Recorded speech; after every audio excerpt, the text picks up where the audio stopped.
All right, so welcome everyone to a series that I'm starting called The Eight Limbs of Yoga. I find that even as a yoga teacher, after I finished 200-hour teacher training, for me, the sutras weren't as impactful in the beginning. To me, they were more of like something philosophical and kind of way out there. Yet when I started participating in leading and facilitating teacher trainings, then I was basically forced to start to really get deeper into the sutras. By then, I'd read the book twice for my 200-hour and then my 300-hour. And what started to happen was the more I read and the more that I read several different copies and then listened to the examples, I got a deeper understanding of like, oh, like for real. Yoga is science, and there's like a book written out on how to live a meaningful and purposeful life, and it's an 8-limb path. So we have 8 steps. Most people come through asana. Some people come through meditation. More people now are coming through breath work. Regardless, it's 8 limbs that are kind of like spokes of a wheel as opposed to rungs of a ladder. Like it's not like you have to do one first and then the other. If you enter through asana, now you're aware. You're aware of yoga. You're aware of the postures, which are an important part of yoga. And there's more, which is 7 other limbs.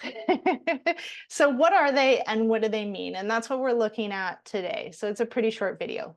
The very first limb of yoga is called yama. And yama, it has lots of different meanings. That's the thing about Sanskrit, is like there's a lot of different meanings for a word. Here we're going to go with like yamas means restraint.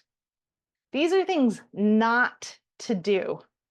Okay. And we'll look at like, what are those things we're not supposed to do? Like not supposed to harm and not supposed to lie and not supposed to steal, right? Okay. And then we've got the second limb of yoga. And the second limb of yoga is called the niyamas. So this is things to do in order to live a meaningful and peaceful life.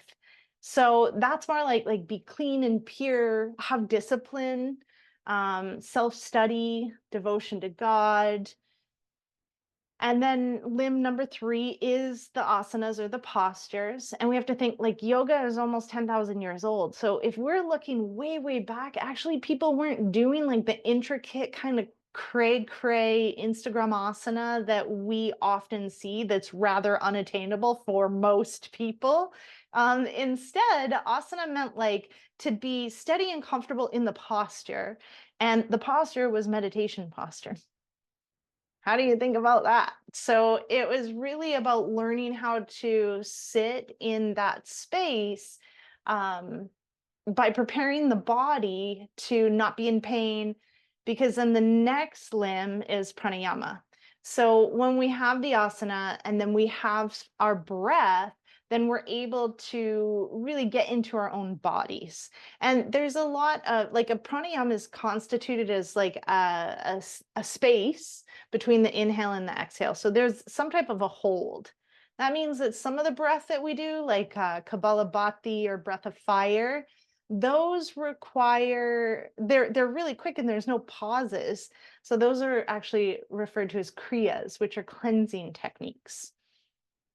So as we kind of move on through, we're going past the pranayama, which is very beneficial to the body. Now we start to move into pratyahara. So pratyahara literally means like sense withdrawal. So now think about this. You are living a life where you don't harm and you don't lie and you don't steal and you're clean and you're disciplined and you have a position that you can hold. You're flexible in your body and you're using your breath to calm your nervous system. And now the idea is to go within. So like right now, I just heard quads going by, right? So instead of my attention going towards those quads, or even my attention going towards my body hurting, the idea is that my attention goes inside and I don't hear, feel, see, taste, smell, or pay attention to those things outside of my body. And when I go inside, then we have the next limb, which is intense focus, dharana. That means, so we have pretty hard. So go within, don't pay attention to the external world, and then intensely focus, intensely concentrate. Okay. So then from there, what's going to happen? So those are the first 6 limbs of yoga.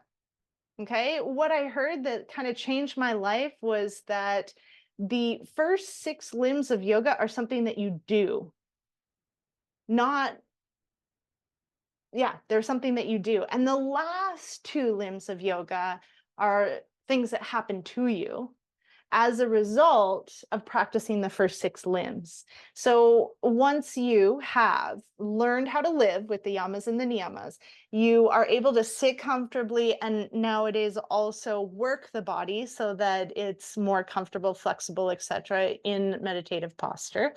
You are using your breath to calm your nervous system, and you are withdrawing your senses, going inside, and then intensely focusing within. This is also like using a mantra if that feels nice. What can happen? Well, dhyana, which is meditation. So when people say to me, they're like, I'm not good at meditation. It's like, but how can you be good at meditation? Well, when I sit down, I can't do blank. And it's like, but if meditation happens to you, then meditation is like a result of pratyahara and and dharana. Like it's a, because you're looking inside and because you're intensely focusing, you can come to a place of meditation. And when I heard that, I'm like, okay, I get that. So that means that I can't do meditation, therefore I can't be bad at it. I just need to show up and I need to practice. And then I get almost like a reward, and the reward is meditation. Because have you ever been in a place where you don't know how long you were there, you don't even really know what happened because like nothing happened, it was almost like being in the void, right?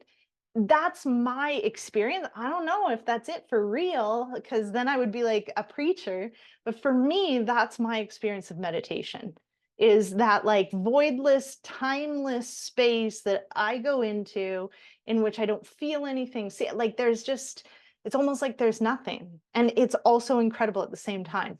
Because when I come out, I'm like, I want that again. It's like a very peaceful state. And then, so you're like, what? There's 2 limbs. What are the 2 limbs that are happening to you? So once you're able to hit a space of meditation, once meditation happens to you, and you're able to hit that space repeatedly, the idea is that you will start to recognize your true self as opposed to your ego. You know, you'll recognize you're not your body, you're not your thoughts, you're not your emotions, you're not any of the labels that you've identified as. And now you're starting to see the stories that play in your head. And when you're aware that everything literally is just set up bullshit in the kindest, most loving way, you'll actually hit something called samadhi. And samadhi, it will, that's it. That's the cessation of the karmic cycle. So within yoga, that means that you're not going to keep coming back and suffering, because let's just like face it, right? We're suffering. If things aren't the way that you want them to be, you're suffering. So those are the 8 limbs of yoga. And I hope that I broke them down in a way that was understandable. All right. Thank you so much for joining me.